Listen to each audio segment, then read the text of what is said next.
Miško gražuolė. Ilgai niekas nežinojo jos vardo, net nepasigedo jo, o ji, nukaršusi senutėlė kriaušė, augo įsispraudusi pačiame kiemo kampe, tarsi ir nesitikėdama sau geresnės vietos. Tik rudenį, kai prieš mesdama lapus, ji pasidabindavo dideliais raudonskruosčiais vaisiais, tirpstančiais burnoje.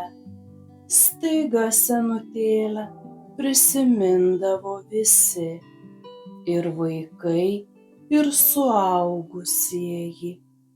Mūsų kriaušė, mūsų skanioji kriaušė, sutartinai kartodavo jie, aplaižydami salstelėjusias lūpas ir vynu kvepiančius pirštus.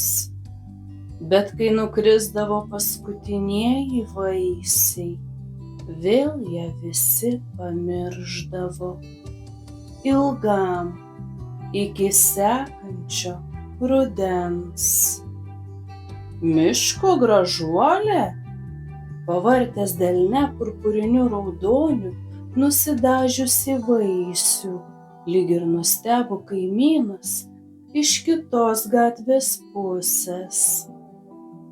Tik atsikandęs sultingo minkštimo, jau nebeabejodamas patvirtino: galvą guldau, kad tai miško gražuolė.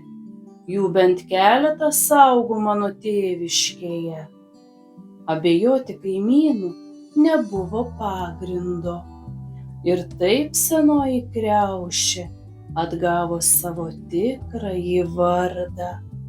Ir dar kokį skambų, kilmingą miško gražuolė. Bet ji labai jau sena. Išėjus kaimynui, staiga suabejojo Alpukas. Tokia ten gražuolė, jeigu sena. Ji ne šiaip sau gražuolė, o miško, užginčijo Valdas. Supranti, iš visų medžių gražiausia.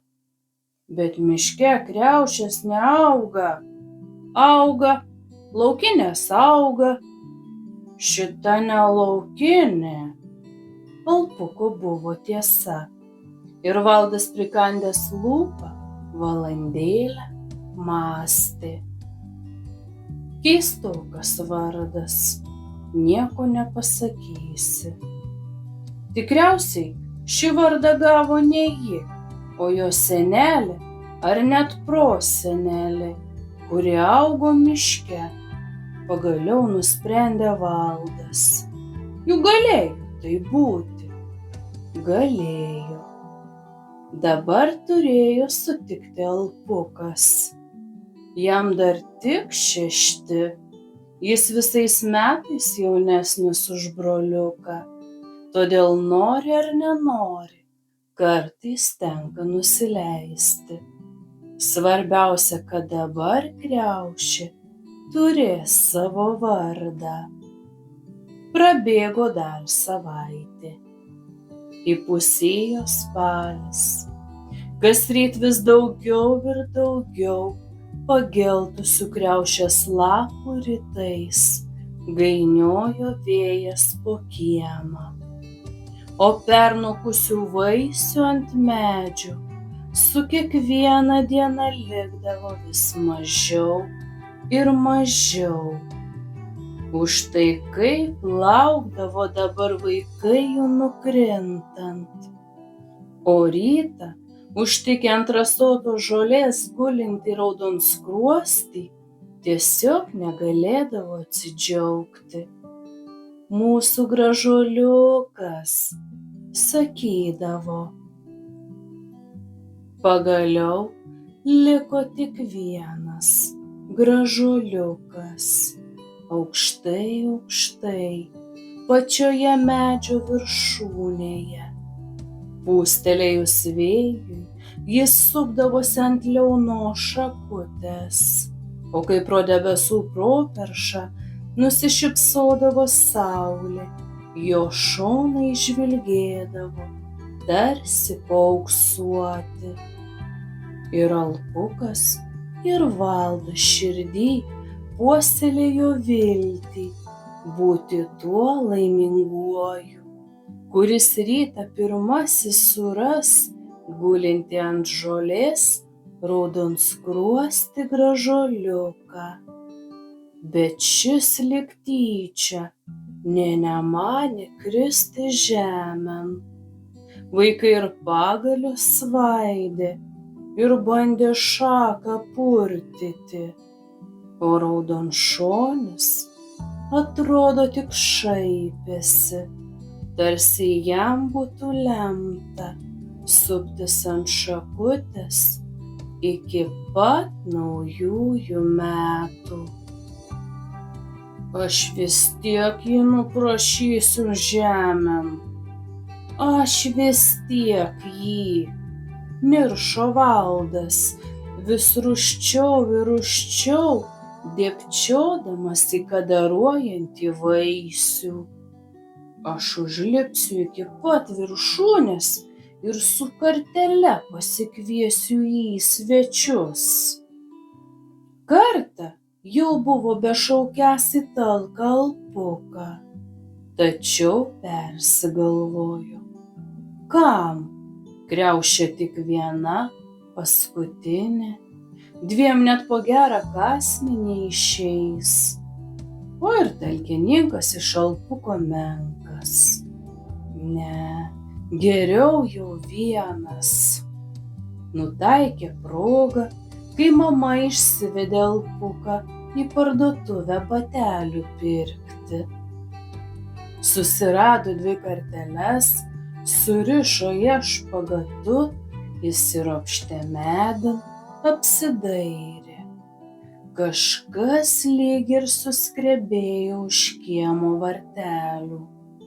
Valdas prigludo prie kriaušės kamieno, jausdamas, kaip pamažu kraujas plūsta į veidą. Lyg nesmagu, lyg gėda. Niekai, pats save padrąsino ir vėl ėmė kopti aukštyn. Bet dabar šakos buvo vis tankesnės, vis skaudžiau braižė rankas ir veidą, kibo už drabužėlių ir kartelę buvo vis sunkiau laikyti rankoje. Kelis kartus berniukas rietė galvą, tikėdamasis, kad raudonėlis jau čia pat, o šis kaip buvo, taip ir liko nepasiekiamas. Vis tiek aš tave nuprašysiu žemėn, braukdamas nuo veido prakaitą, pagrasino Valdas. Vis tiek aš tave. Dar viena šaka pastojo kelią. Ir nebėra kur patogiai pastatyti kojos. O gal kartele jau būtų galima pasiekti. Ištiesė ranką, pats visas įsitempė. Nieko nebus, teks ropštis ant plonesnės šakos. Tik ar išlaikys? Valdas žvilgtelėjo žemyn ir pats nustebo, kaip aukštai jo įkopta. Virptelėjo pakinkliai, širdis neramiai suspurdėjo. Na, dar truputį, pasidrąsino berniukas, dar truputėlį. Koja užčiuopė plonytę šaką. Pabandė atsistoti. Laikys? Ir tą pačią akimirką nusmelkė kraupi baimė. Krentu! Spėjo dar pagalvoti. Ne, krito ne jis, o tik iš rankos išsprūdusi kartelė, o berniuką kažkas tvirtai laikė už pakarpos. Ne iš karto jis susivokė, kad tai šaka. Pabandė išsilaisvinti. Veltui. Pagaliau apžergė kamieną ir šiaip taip atsikabino. Prakaitas žliaugte, apie raudonskruostį gražuoliuką visai pamiršo. Kad nors žemę pasiekčiau, nebe graudulio pagalvojo. Vis dar bijodamas remtis virpančią koją į pirmą pasitaikiusią atšaką. Pagaliau ryžosi. Dar kartą. Dar. Šakos retėjo, pamažu artėjo žemė, bet pirmykštė drąsa nebegrįžo. Ir tik tada, kai kojos užčiuopė kiemo žolę, Valdas su palengvėjimu atsiduso. Pūstelėjo vėjas, dar keli rudens paauksuoti miško gražuolės lapai nuplastėjo žemyn. Tik pačioje medžio viršūnėje, kaip ir pirma, tebekybojo saulės spindulių nutviekstas raudonskruostis gražuoliukas.